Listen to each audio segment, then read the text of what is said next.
बिस्मिल्लाहिर्रहमानिर्रहीम, अस्सलाम वालेकुम। आप देख रहे हैं प्रोग्राम हर जाविये से और मैं हूं जवाद कमाल। कल तक खैबर पख्तूनख्वा में बल्दियाती इंतखाबात के इल्तवा की मुतमन्नी पाकिस्तान तहरीक इंसाफ आज केपी के दूसरे मरहले के बल्दियाती इंतखाबात में फतह के दावे करती नजर आ रही है।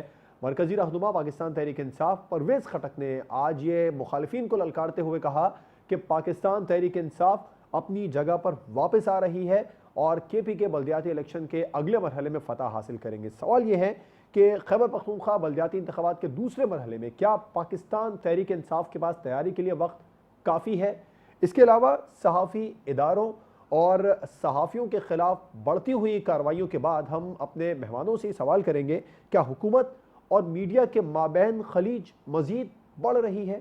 प्रोग्राम के आखिर में बात साबिक वज़ीर आज़म नवाज शरीफ की, जिनको वतन वापस लाने के लिए हुकूमत ने कोशिशें एक बार फिर से तेज़ कर दी हैं। अटॉर्नी जनरल खालिद जावेद खान साहब ने आज ख़त लिखा है बरतानिया में साबिक वज़ीर आज़म नवाज शरीफ साहब के मुआलिज को और उनसे नवाज शरीफ साहब की जो मेडिकल रिपोर्ट है वो मांगी है। ये कहा है कि हमारे डॉक्टर्स, हमारा पैनल आपसे तस्दीक करना चाहता है साबिक वज़ीर आज़म मियां नवाज शरीफ साहब की सेहत के हवाले से और आगाह करें कि कब पाकिस्तानी डॉक्टर्स मिल लें, आपसे आकर मुलाकात कर लें। अटॉर्नी जनरल का नवाज शरीफ के मुआलजीन को ख़त मकसद कानूनी है या फिर सियासी? मैं मेहमानों का आपसे तारुफ करवाऊँ। हमारे साथ सीनियर तजियाकार शहजाद चौधरी साहब प्रोग्राम में मौजूद हैं, सीनियर एनालिस्ट सज्जाद मीर साहब, सीनियर तजियाकार रजा रूमी साहब और सीनियर एनालिस्ट अलीना शिगरी साहबा भी प्रोग्राम में हमारे साथ मौजूद हैं। शहजाद चौधरी साहब, खैबर पख्तूनख्वा की बल्दियाती इंतखाबात में पीटीआई कल तक तो ये कह रही थी वक्त कम है, अब फतह के दावे कर रही है, क्या वक्त काफ़ी है तैयारियों के लिए? हाँ, मेरा ख्याल है कि वक्त काफ़ी है, उसमें कोई मसला नहीं है। लेकिन अगर परवेज़ खटक साहब ये कहते हैं कि पीटीआई वापस आ रही है, तो इसका मतलब है कि कुछ देर तक या काफ़ी देर तक पीटीआई वहाँ पे मौजूद नहीं थी, जहाँ पे उसको होना चाहिए था। इसीलिए वो वापस लाने की कोशिश कर रहे हैं। उसका असर या उसका जो आपने सबूत देखा, वो बल्दियाती इंतखाबात के पहले हिस्से में नज़र आया, जहाँ पर आपको एक ऐसी पीटीआई की परफॉर्मेंस नज़र आई, एक ऐसी गवर्नमेंट की जो कि ऑलमोस्ट 2/3 मेजॉरिटी लेके सूबाई हुकूमत में बैठी है, लेकिन वो उसको एक बल्दियाती अपने फ़ायदे में कन्वर्ट नहीं कर सकी। तो ये बड़ी बुनियादी और बड़ा फेलियर था पीटीआई का। देखिए, जब पीटीआई ने 2018 में इंतखाबात जीते और ख़ास तौर पर केपी के अंदर दोबारा रिटर्न हुई और एक बड़ी मेजॉरिटी के साथ रिटर्न हुई, तो अगर कोई थोड़ी-सी सियासी सोच होती, तो उसको फ़ौरन से पेशतर या जल्द ही उसको एक बल्दियाती उसको में कन्वर्ट करना चाहिए था, फ़ायदे में कन्वर्ट करना चाहिए था। लेकिन इन्होंने देर की, फ़ैसला करते देर की, इन्होंने बल्दियाती इंतखाबात नहीं करवाए। तो वो जो ग्राउंड लेवल उनको स्ट्रक्चर चाहिए था, जो बुनियादी तंज़ीम चाहिए थी, वो उनकी कन्वर्ट नहीं हो पाई, जहाँ पर कि बुनियादी लेवल जो उनके ग्राउंड लेवल के जो लोग थे, वो हिस्सेदार नहीं बन पाए हुकूमत के अंदर, हुकूमत साज़ी के अंदर। तो मेरा ख्याल है कि वो बहुत बड़ा धचका था इनके पास। जी। दूसरा, मिनिस्टर साहिबान जब वहाँ से बन गए हर जगह से, तो वो आके फिर जब इस्लामाबाद में बैठ गए, तो फिर वो भूल गए कि हलकों में वापस जाके हल्के वालों से राब्ता भी रखना है। और आम तौर पर ये जो फेडरल में जो गवर्नमेंट्स होती हैं, वो आम तौर पे ये बहुत बड़ी गलती करती हैं कि वुज़रा अपने महकमों के अंदर, मिनिस्ट्रियों के अंदर इतने बड़े बन जाते हैं कि उनको ये याद नहीं रहता कि जहाँ से वोट लेने हैं या जो वोटर्स के जो काम हैं या वोटर हलकों के अंदर जो रवाबित हैं, उनको कायम रखना। अच्छा, सूबाई लीडरशिप, मेरा ख्याल है कि परवेज़ खटक साहब को साइडलाइन करके कोशिश की गई कि किसी और को सामने आने दिया जाए। परवेज़ खटक साहब इतने मजबूत ना बन जाएँ, एक कंपेटिटर ना बन जाएँ पीटीआई के अंदर। अगले दिन भी हमने इसका ज़िक्र किया था, शायद किसी और प्रोग्राम में मैंने कहा था कि मेरा ख्याल है कि ये एक ऐसा खदशा पीटीआई की हुकूमत में हमेशा रहा है, जहाँ पर पैरेलल पावर स्ट्रक्चर्स को कभी इमर्ज नहीं होने दिया गया। परवेज़ खटक भी उसका निशाना बने। फिर उस माहौल में जिसमें कि पीटीआई की परफॉर्मेंस ओवरऑल मुल्क के अंदर आपको नज़र आता है कि बहुत अच्छी नहीं रही, उसने भी असर डाला। लेकिन डीआईके में एक अच्छा रब्त रहा, एक अच्छी परफॉर्मेंस रही। उससे उम्मीद की जानी चाहिए कि अगर ये सबक सीखे हैं और जल्दी ही उसको कन्वर्ट करते हैं, तो अगले मरहले में उनको फ़ायदा कुछ किसी न किसी हद तक होना चाहिए। ये याद रखते हुए कि अगला मरहला पहले वाले मरहले से ज़्यादा मुश्किल इलाकों में है, हज़ाराजात में है, इन जगहों पे जहाँ पर पीटीआई का तकरीबन 50-50 स्ट्रेंथ है as compared to other parties. तो ये इस तरीके से होगा। लेकिन आप सही कह रहे हैं कि उनके पास वक़्त है और उनको अपने गलतियों को दुरुस्त करके अपनी बेहतर परफॉर्मेंस की एक कोशिश ज़रूर करनी चाहिए। ठीक, सज्जाद मीर साहब, आप ये समझते हैं तैयारियों के लिए वक्त काफ़ी है पीटीआई के लिए, क्योंकि कल तक तो पीटीआई इल्तवा की दरखास्तें दे रही थी।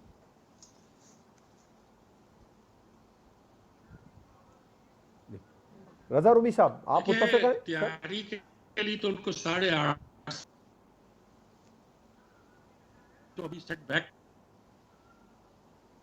जी रजा रूमी साहब, आप मुत्तफिक हैं केपी के बलदियाती इंतखाबात के अगले मरहले में पीटीआई के पास वक्त काफ़ी है? जी देखिए, वक्त तो काफ़ी है बिल्कुल। यकीनन वो तैयारी भी कर सकते हैं, अपनी पार्टी की जो तंजीम साजी है ग्राउंड लेवल पर उसको भी मज़ीद आगे बेहतर कर सकते हैं, क्योंकि जो कुछ अगर उन्होंने पिछले जो फेज़ था इंतखाबात का उससे कुछ असबाक का लिए हैं, कुछ सीखा है, तो यकीनन उन चीज़ों को ठीक किया जा सकता है।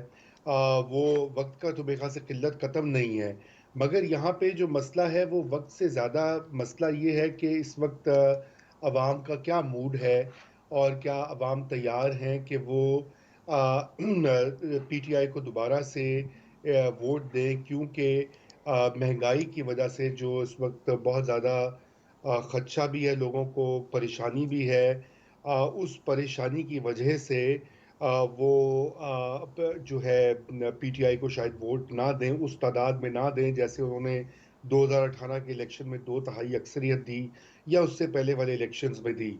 तो बात वक्त की इतनी नहीं है, बात यह है कि पीटीआई क्या इतनी अरसे में कोई ऐसी पॉलिसियां ले आएगी, कोई ऐसे तरीक़ाकार ढूंढ लेगी कि जिससे कि लोगों को रिलीफ मिले, और मकामी सतह के ऊपर जो हुकूमत की मुख्तलिफ इदारे हैं, एजेंसियाँ हैं, वो लोगों को बेहतर सर्विसेज और मुहैया करें और उनके साथ राब्ते में रहें।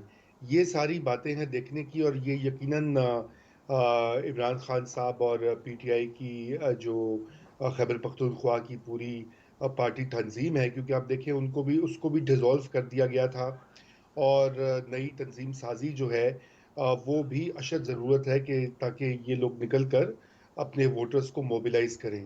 तो वक्त के लिहाज से तो मैं समझता हूँ काफ़ी है। जी अलीना साहिबा, आप समझती हैं पीटीआई के लिए वक्त काफ़ी है खैबर पख्तूनख्वा के बलदियाती इंतखाबात में तैयारी के लिए?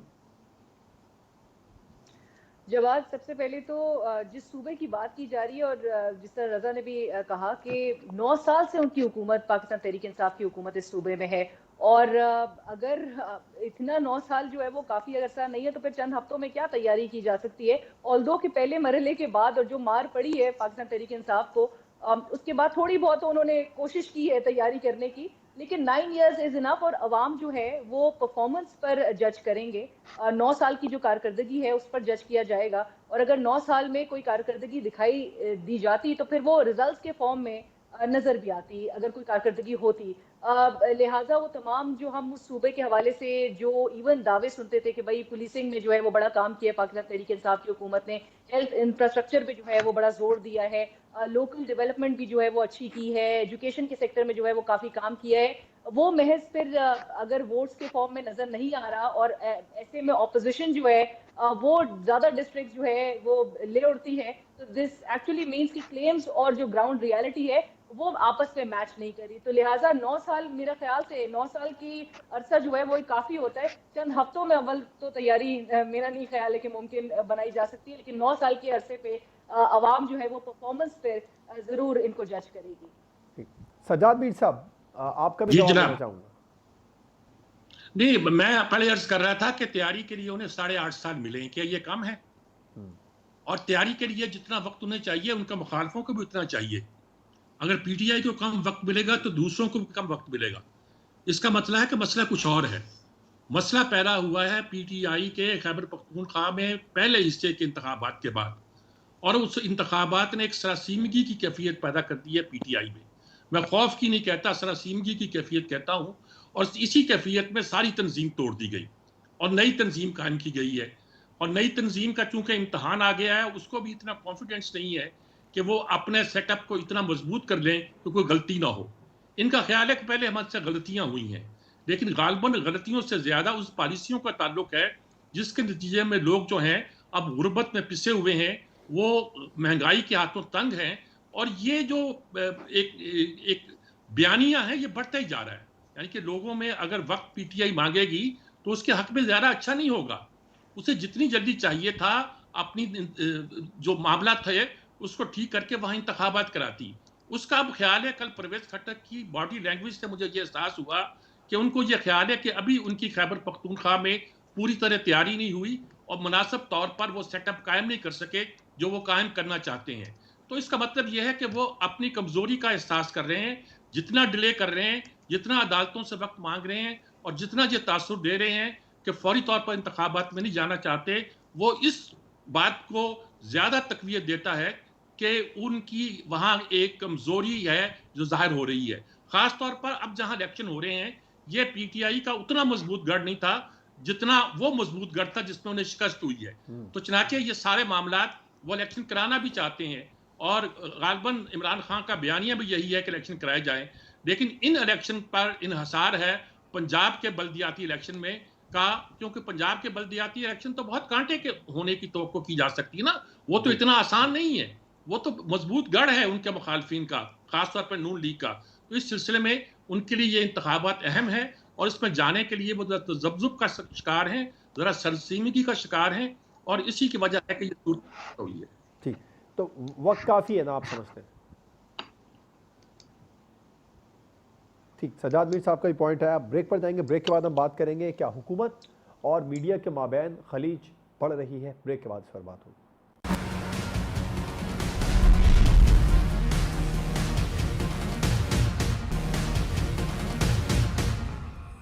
Welcome back. सहाफ़ती इदारों और सहाफ़ियों के खिलाफ बढ़ती कार्रवाई के बाद सवाल ये बनता है क्या हुकूमत और मीडिया के माबैन खलीज बढ़ रही है? सज्जाद मीर साहब। जी, खलीज तो उस दिन से बढ़ना शुरू हुई थी जब ये हुकूमत बरसर इक़्तिदार आई थी।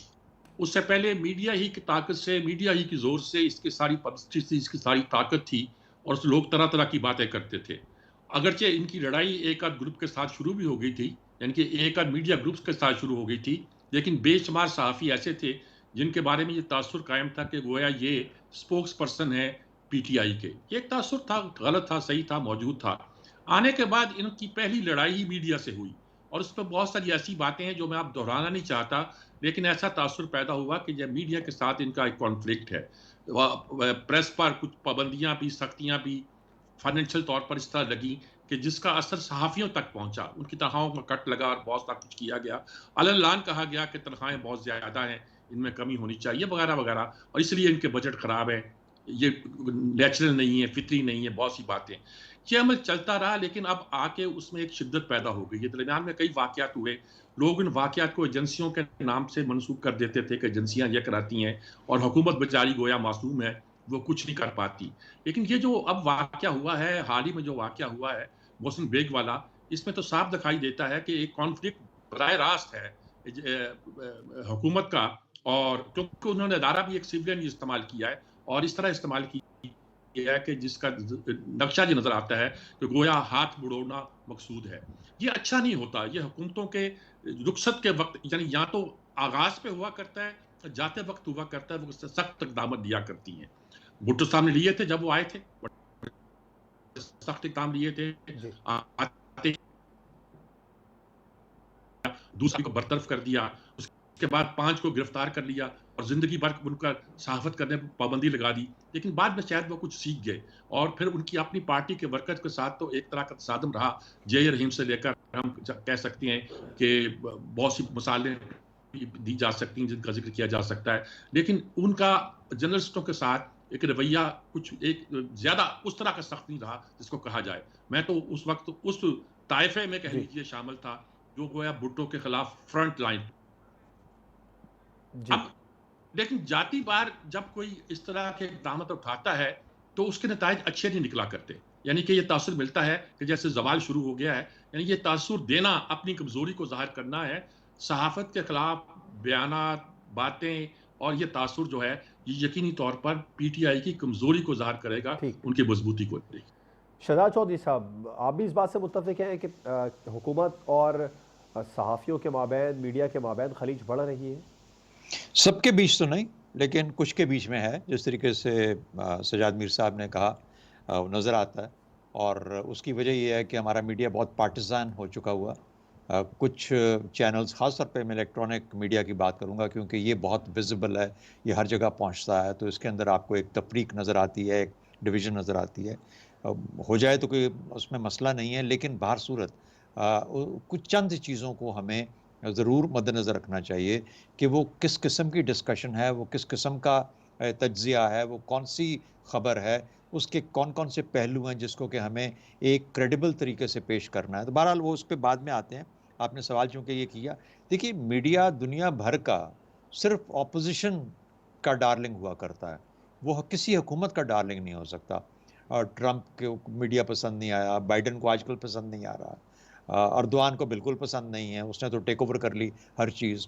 PMLN के अंदर आपको पता है नवाज शरीफ साहब बहुत सेंसिटिव थे अपनी इमेज के बारे में, बल्कि उन्होंने चंद सहाफ़ियों के को रफ अराउंड भी किया।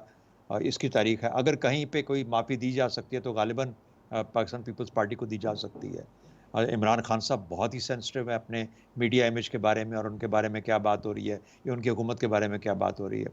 बात ये एक साइड पे है, मीडिया का काम है क्रिटिक करना, मीडिया का काम है जो गलत चीज़ें हैं उनको गलत कहना से। लेकिन अगर आप सिर्फ वन साइडेड व्यू देंगे या अपनी डिस्कशन के अंदर उस अखलाकी लेवल को क्रॉस कर जाएंगे जो कि आप समझते हैं कि जुमानी तरीके से आप कर रहे हैं, तो फिर सवालात ज़रूर उठते हैं। ये हम लोग, क्योंकि ये घर घर देखे जाने वाला मीडिया है। हम आज 4 आदमी बैठे हैं, आप बैठे हैं, 5 हम लोग हैं। अगर हमारी किसी भी चीज़ के अंदर कोई ऐसा जाविया होगा जो कि नज़र आएगा कि ये सच्चाई पर मबनी नहीं है या ये सही चीज़ नहीं है, तो हमारी क्रेडिबिलिटी इफेक्ट होती है। फिर अगर मैं किसी किस्म की ऐसी गुफ्तगू करूँगा तो मैं अपने बाकी पैनलिस्ट के साथ मैं उनके साथ लॉयल नहीं हूँ, मैं उनकी क्रेडिबिलिटी को भी हिट कर रहा हूँ। मेरा फ़र्ज़ बनता है एक तज्जिया कार के तौर पर कि मैं अपने बाकी पैनलिस्ट का भी ख्याल करूँ और उनकी इज़्ज़त व तकरीम और उनके लेवल, जिस लेवल पे वो हैं उस लेवल के का ख्याल करूँ। जब हम प्रोग्राम करते हुए, प्रोग्राम को बनाते हुए और प्रोग्राम के अंदर अपने पैनलिस्ट के साथ गुफ्तगू करते हैं, तो हमें इन तमाम चीज़ों का मीडिया इंडस्ट्री के तौर पे बहुत ख्याल करना है। इसकी क्रेडिबिलिटी पे देखिए, एक और चीज़ याद रखिए, मीडिया क्या है? मीडिया उस्ताद है, ये मुआशरे का उस्ताद है। हम कल भी बात कर रहे थे इस चीज़ पे, लेकिन मीडिया का रोल कितना इंपॉर्टेंट है।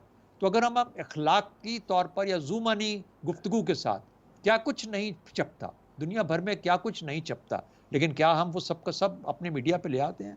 हमारे वैल्यू सिस्टम हमें इजाज़त नहीं देता इस चीज़ की। तो मेरा ख्याल है कि इससे थोड़ा हमें बहुत केयरफुल रहना चाहिए। एक बहुत बड़ी गलती जो अभी तक हमारे यहाँ चल रही है मीडिया के अंदर, वो लैक ऑफ एथिक्स का एक कोड होना चाहिए था, जो अगर मीडिया खुद नहीं तैयार, मीडिया ने बड़ा शुरू में, क्योंकि मेरा 13-14 साल से ताल्लुक है इलेक्ट्रॉनिक मीडिया के साथ, तो ये बन जाना चाहिए था, खुद ही नहीं बनाया गया, ताकि फ्रीडम इतना रहे कि हम हर किस्म की बात कर सकें। अब चौधरी साहब, उसके बाद आपका जवाब हाँ में समझे या ना में? नहीं, जाहिर है, मैंने तो पहले आपसे कहा ना कि ये किसी भी हुकूमत का डार्लिंग नहीं होता। तो आप बढ़ता क्या जा रहा है, बढ़ चुका है और इस हद तक बढ़ चुका है। लेकिन कुछ ऐसे भी हैं लोग जो कि PTI को सपोर्ट भी करते हैं, लेकिन अमूमी तौर पर ये जाना जाएगा, ख़ास तौर पर उस वाक़े के पस मंज़र में जिसका जिक्र किया गया, कि ये कोई अच्छी चीज़ नहीं होती। हुकूमतें ये काम नहीं करती जो कि जिसकी बदकिस्मती से आज खबर है। लेकिन हमें भी बात करते हुए बहुत जिम्मेदारी के साथ बात करनी चाहिए। अलीजा साहिबा, हुकूमत और मीडिया के दरमियान खलीज मजीद बढ़ रही?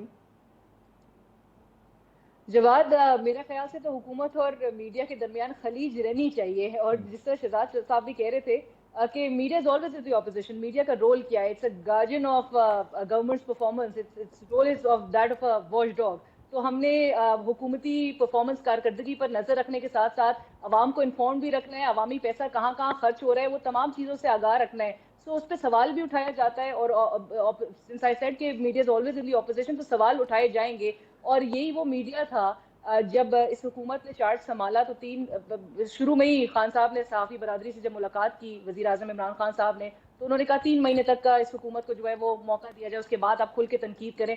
तो फिर सवाल भी उठाए जाएंगे। मेरा ख्याल से खलीज बढ़ रही है, बिल्कुल आई एग्री, लेकिन उसके रीजंस हैं।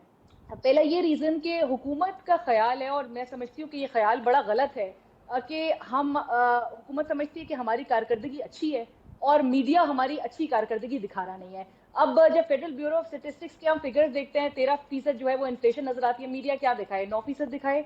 मीडिया हकाइक से आवाम को आगाह ना करे, या आवाम जो कि ऑलरेडी एक रेज का शिकार है इस वक्त, महंगाई से तंग है, तो मेरा ख्याल से मीडिया अगर वो आकाश कर रहा है, हकाइक जो है वो सामने लेकर आ रहा है, तो उससे प्रॉब्लम है। हुकूमत को जो है वो नाला भी नजर आ रही है, गुस्सा फिर मीडिया पे ही निकलता है, फिर उसका फॉल आउट भी नेचुरली नजर आता है।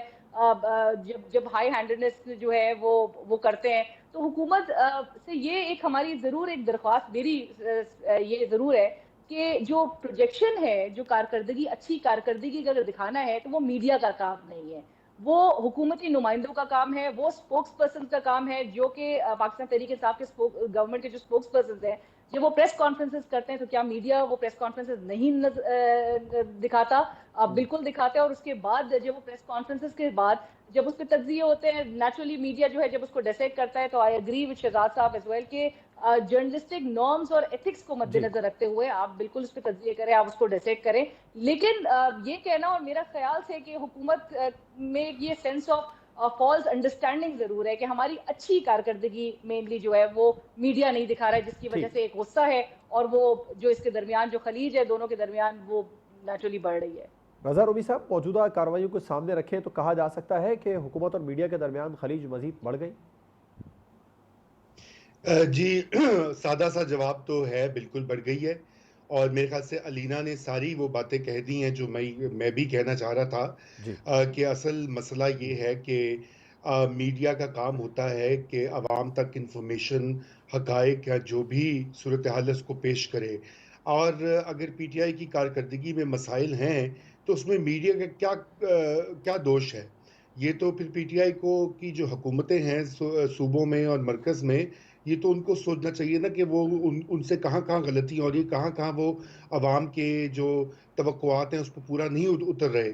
मीडिया का तो काम, अगर इन्फ्लेशन है, महंगाई है, तो महंगाई बताएगा ना मीडिया।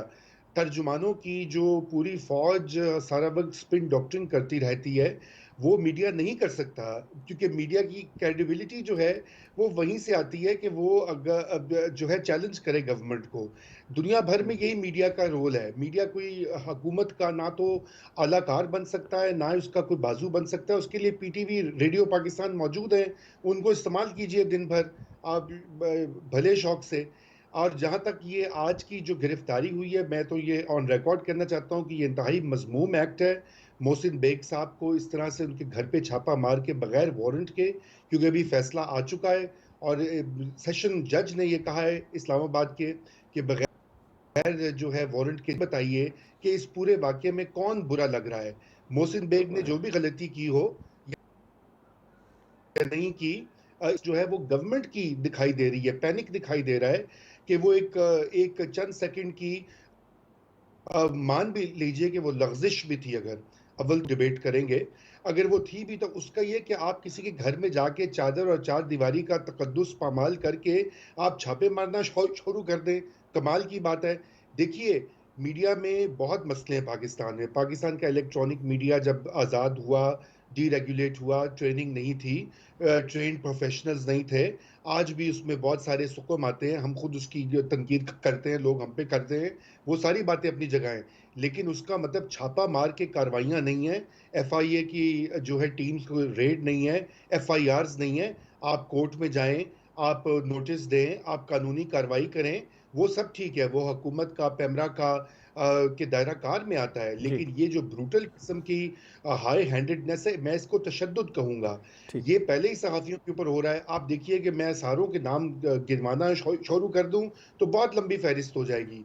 बात ये कि असद तूर लड़का जो है उसका क्या कसूर था? मतलब उसने क्या ऐसी बात कर दी थी कि उसके घर जाके दरवाज़ा तोड़ा, या अबसार आलम को पार्क के अंदर उसके घर के सामने जाके कोई गोली मार दे, पता ही नहीं लगता। भाई आप नोटिस दें, आप केस करें, आप डेफेमेशन लॉ में जाएं, लाइबल लॉ में जाएं, अगर वो वीक है तो उसको मजबूत करें। ये भी हुकूमत वक्त का काम है। ये सूबों का मामलात हैं, जो सीआरपीसी है और सीपीसी जो हैं, उनको बदल सकती है सूबाई असेंबली। अभी तक 3.5 साल हो गए, तो अभी तक तो कुछ नहीं हुआ। तो मैं तो सिर्फ यही आपसे अर्ज करूंगा कि ये खलीज जो है ये मजीद बढ़ गई है। जैसे मीर साहब ने बड़ी पते की बात की है, जहां दीदा शख्स हैं, कि जब इस तरह पैनिक की सूरत हाल में ये खलीज बढ़ाई जाती है और मीडिया को निशाना बनाया जाता है, तो ये इसके नताइज अच्छे नहीं निकलते। ठीक है, इससे आप बिल्कुल पूरी इंडस्ट्री को अपने खिलाफ कर लेते हैं। जी ठीक रोमी साहब, आपका भी जवाब आ गया। अब ब्रेक पर जाएंगे और ब्रेक के बाद हम बात करेंगे। अटॉर्नी जनरल ने नवाज शरीफ साहब के मुआलिजीन को ख़त लिखा है, इसका मकसद कानूनी है या फिर सियासी? ब्रेक के बाद इस पर बात होगी।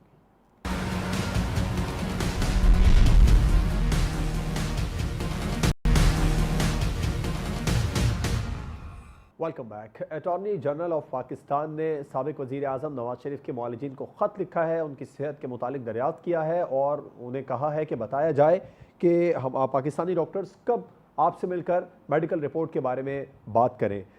साबिक वज़ीर आज़म मियाँ नवाज शरीफ के मुआलिजीन को लिखा गया ख़त, इसका मकसद हुकूमत की जानिब से कानूनी है या फिर सियासी? रज़ा रूमी साहब। जी देखिए, ये दोनों ही हैं, कानून भी है और सियासत भी है। सियासत ज़्यादा है, कानून कम है। जैसे कि ये मामला दीगर जो होते हैं इस तरह के हाई प्रोफाइल केसेस में, उनमें सियासत का अमल दखल ज़्यादा होता है, क्योंकि आप देखें कि मियाँ नवाज शरीफ की बाहर होने से हुकूमत के लिए ये उनकी जो एहतसाब का बयानिया था, उसके लिए एक बहुत बड़ा धचका था। जब मियाँ साहब यहाँ से गए, जिन हालात में भी गए, और इसमें अब कोई शक नहीं होना चाहिए कि उनको इसी गवर्नमेंट ने अज़ खुद या किसी के कहने पे या मजबूरन काबीना के फैसले ने उनको बाहर भेज दिया था। अब वो ज़ाहिरी बात है कि अब वो पछता रहे हैं, क्योंकि लोग उनसे सवाल करते हैं कि जिसके बारे में आप कहते हम टांगेंगे, बंद कर देंगे, लूटी हुई दौलत लेकर आएंगे, उनको तो आपने लंदन में भिजवा दिया है। वो वहाँ पे कॉफ़ी भी पी रहे हैं, फैक्ट्रियों के दौरे कर रहे हैं, मेल में तकरीर कर रहे हैं जूम से। तो इससे तो जाहिर बात है हुकूमत की सुबकी हुई है। अब इसलिए हर तरह, पहले आपको पता था कि बार बार एक नया शोशा छोड़ा जाता है कि जी वो बरतानिया उनका वीज़ा कैंसिल करने वाला है और वो वापस आ जाएंगे क्योंकि वीज़ा कैंसिल हो जाएगा, उनकी रिपोर्ट झूठी है। अब वो रिपोर्ट के ऊपर ये कार्रवाई हो रही है। तो सवाल ये कि ये तो आपको पता है कि ये वो एक मामले को गर्म रखने का एक तरीका होता है, नहीं तो उससे कुछ होने वाला नहीं है। नवाज शरीफ साहब जो हैं, उनकी जो रिपोर्ट पिछली आई है, वो वहाँ पे किसी डॉक्टर ने साइन की है। अब अगर वो ये समझ रहे हैं कि, क्योंकि पहले उन्होंने कहा था कि जी यहाँ पंजाब हुकूमत के जो डॉक्टर्स हैं, जो मेडिकल बोर्ड बनाया था, उन्होंने जालसाजी की है, तो उनका ये ख्याल है कि चूंकि जालसाजी यहाँ पंजाब में की गवर्नमेंट में भी हो रही है, तो लंदन में भी हो जाएगी, क्योंकि शरीफ के पास इतना पैसा है, वो पैसा दे के तो रिपोर्टें खरीद लाते, शायद वो यहाँ खरीद पाए, यूके में खरीदना करीबन नामुमकिन है जी। तो इसलिए ये एक सियासी हरबा है, और ये भी इसीलिए है कि चूंकि आपको पता है कि तवज्जो हटाने मसाइल हैं लोगों के, और हुक्मरानी का जो क्राइसिस है उससे कैसे तवज्जो हटाई जाए। रोज एक नया शोशा छोड़ दिया जाए चोरों और डाकुओं के बारे में, ताकि लोग ये ना पूछें कि पेट्रोल की कीमतें जो हैं वो तारीखी रिकॉर्ड्स हाथा पे कैसे पहुंची हैं और क्यों कर पहुंच रही हैं, और उसका महंगाई पे क्या असर होगा। जी शहजाद चौधरी साहब। देखिए, ये जो मामला आया है, ये उसके बाद स्टार्ट हुआ जब गवर्नमेंट गई है लाहौर हाई कोर्ट में। उनके वहाँ पर वो एफिडेविट दिया गया शहबाज शरीफ साहब की तरफ से कि वो उसकी ज़ामिन है इस चीज़ के कि वो नवाज शरीफ साहब को वापस लेके आएंगे, और ज़ाहिर है कि नवाज शरीफ साहब एब्सकॉन्डर डिक्लेयर होने के बाद वापस नहीं आ पाए या नहीं आ सके अब तक। तो इसलिए ज़ाहिर है कि उसको रिकॉल किया है उस एफिडेविट को हुकूमत ने। उसके लिए हुक्म ये था कि वहाँ से एक मेडिकल रिपोर्ट मंगवाई जाए ताकि ये डिटरमिन किया जाए कि वो ट्रैवल करने के काबिल हैं या नहीं है। जब भी कोई एविडेंस पेश किया जाता है किसी अदालत के अंदर, तो जो क्रॉस एग्जामिनेशन है वही उस एविडेंस को ये वैलिडिटी बख्शता है, यानी वो तभी गिना जाएगा, सुना जाएगा या उसको कंसिडर किया जाएगा जब उसकी कोई ना कोई उसकी क्रॉस एग्जामिनेशन होगी। जाहिर है कि उस मेडिकल रिपोर्ट को क्रॉस एग्जामिन करना जो है वो यहाँ से कुछ लोग जाएंगे जो सवाल करेंगे उसके ऊपर। तो मेरा ख्याल है उसका ये एक अमली कदम है, और अगर ये हो जाता है और हुकूमत इस तरीके से कर रही है कि उसको फिर जवाब के तौर पे दाखिल कराए एक जवाबी जो उसका एक रिपोर्ट है या उनके बारे में, तो शायद उसकी एक वजह हो सकती है। तो मेरा ख्याल है कि ये चूँकि मामला कानूनी है और कानूनी लेवल पे ही ट्रीट किया जा रहा है, और ये भी याद रखें जब नवाज शरीफ साहब हटे तो कानूनी कदम के तौर पे ही हटे थे, क्योंकि उनकी गवर्नमेंट सियासी होती तो गवर्नमेंट ख़त्म हो जाती। गवर्नमेंट उनकी ख़त्म नहीं हुई थी, PMLN की गवर्नमेंट जारी रही। बेशक शायद खाकान आबादी साहब आ गए, तो सियासी तो वहाँ पे होता जहाँ पर उनकी मुकम्मल हुकूमत को ही तो बदल लिया जाता, वो नहीं हुआ। कानूनी तौर पर उनको हटाया गया या हटे वो वहाँ पे, और एक कानूनी मुकदमे के तहत उसके बाद अभी जो मामलात हैं ये कानूनी लेवल, उनको जब छुट्टी मिलेगी इससे जो सज़ा हुई है, कन्विक्शन हुई है, उससे जब उनको रिलीफ चाहिए होगा तो वो भी कानून ही देगा। कोई पार्लियामेंट नहीं दे सकती, कोई वोटर्स की तरफ से नहीं मिल सकता, कोई और इदारा नहीं दे सकता, वो जो कुछ भी होगा वो कानूनी ही होगा। तो इसलिए मेरा ख्याल है कि गो इसमें कोई शक की बात नहीं है कि बहुत कामयाबी के साथ एक कानूनी जंग को या एक कानूनी मुकदमे को पीएमएलएन ने अपने नैरेटिव के साथ एक सियासी शक्ल दे दी है। ये उनकी बहुत बड़ी कामयाबी है, और इसलिए हर वो कदम जो कि उठाया जाता है नवाज शरीफ साहब के बारे में, उसके बारे में जो डोमिनेटिंग रवैया होता है, जो सोच होती है, पहला जो ख्याल आता है कि इसमें ज़रूर सियासी अमल दखल है, जबकि मेरे नज़दीक फ़िलहाल ये भी कानूनी ही है और कानूनी ही रहेगा, क्योंकि कानून ही उनको रिलीफ देगा, कानून ही फैसला करेगा क्या उनको वहाँ रहना चाहिए या वो आ सकते हैं या नहीं आ सकते। कानून ही फैसला करेगा। ठीक, सज्जाद मीर साहब आप क्या समझते हैं इसका मकसद जो? नहीं, मैं रजा रूमी साहब से इत्तेफाक करता हूँ, कानूनी भी है, सियासी भी है। अच्छा, और देखा जाए तो कानूनी तो मैं इसलिए समझता हूँ कि अटॉर्नी जनरल साहब ने नोटिस दिया है, और अटॉर्नी जनरल साहब जो हमारे हैं वो कम अज़ कम हमारी वजारत कानून से बेहतर तौर पर कानूनी रवैया अख्तियार करते हैं। वजारत कानून का तो गालबन तकाजा ये था, यहाँ शहजाद अकबर साहब तो गालबन ये चाहते थे कि फ़ौरन शहबाज शरीफ को पकड़ कर अंदर किया जाए, लेकिन अटॉर्नी जनरल ने कुछ ऐसा रवैया अख्तियार किया कि कानून की जो राय वो अख्तियार की जाए। नोटिस इनको भी दिया, वहाँ भी दिए, सारा प्रोसेस कर रहे हैं। लेकिन ये सारा जो अमल है ये दरअसल एक सियासी अमल है। नवाज शरीफ वापस नहीं आएंगे उस वक्त तक, वो कहा जाता है जब तक डॉक्टर इजाज़त ना दे, बिल्कुल ठीक है। लेकिन मुस्लिम लीग नून भी ये भी कहती है, उनके बहुत से लोगों के मुंह से निकल जाता है कि जब मुल्क के हालात ठीक होंगे तो वो आएंगे, जब उनको यकीन होगा कि यहाँ कानून के मुताबिक उनके साथ सलूक होता तो आएंगे। यानी कि वो हमारे अदालती निज़ाम पर ज़्यादा एतमाद ज़ाहिर नहीं करते। अच्छा, इस पे कहा जाता है कि जो अदालतें उनके हक़ में फ़ैसला दें उस पर वो खुश होते हैं, जो मुखालफत में फ़ैसला दे गोया वो गलत होती हैं, या कुछ कह लीजिएगा, लेकिन वो फ़ैसला जिसके तहत कानून के मुताबिक नवाज शरीफ को हमारी आला तरीन अदालत ने मुजरम करार दिया, या ये करार दिया कि उस फैसले के बारे में बहुत से लोगों की राय ये है कि ये, बहुत से कानूनदानों की राय ये है कि ये ना सिर्फ गैर कानूनी है बल्कि गैर आईनी है। वो बहस अब तक जारी है, अब तक भी हमारी बार काउंसिल वापस जाना चाहती है, उस पर फैसला करना चाहती है, लेकिन ये एक बहुत बड़ा सियासी मसला बन गया है पाकिस्तान की तारीख का। उस फैसले के बाद इस मुल्क के जो हालात हुए, जैसे इलेक्शन हुए, उस पर एतमाद ही लोग करते हैं। उसके बाद के बहुत से वाकयात, ये कहा जाता है कोई हाथ उनकी पुष्टपराई कर, ये एक लंबी कहानी है। चुनांचे इसके पीछे सिर्फ कानून नहीं है, सियासत का खेल भी है, और सियासत का खेल नून लीग की दोनों मकसद है। बिल्कुल ठीक, आपका पॉइंट है। अलीदा साहिबा आप क्या समझती है, हुकूमत की जानिब से लिखा गया खत कानूनी है, गैर कानूनी, कानूनी है या फिर इसका मकसद सियासी है? आई एग्री आइडियली होना तो कानूनी ही चाहिए था मकसद, लेकिन यहाँ पर सियासी पॉइंट स्कोरिंग, पॉलिटिकल माइलेज के लिए ज़्यादा नज़र आ रहा है। और अगर ये सिर्फ और सिर्फ कानूनी मकसद अगर होता तो फिर जब नवाज शरीफ साहब को जाने की इजाज़त और हुकूमत की टेस्ट आपको पता है अप्रूवल से ही नवाज शरीफ साहब जो है वो बाहर गए थे, और उसके बाद ही हमें 2-3 माह के बाद ही एटलीस्ट कहीं ना कहीं कानूनी कार्रवाई शुरू होती हुई दिखाई देनी चाहिए थी आइडियली, लेकिन ऐसा ना हुआ। और अनफॉर्चुनेटली अभी उस वक्त मेरे ख्याल से हुकूमत को या तो यही लगा होगा कि इनको जाने देने की इजाज़त जो है वो शायद उनके लिए सियासी फ़ायदा क्रिएट कर सके, और इसलिए जाने दे दिया गया।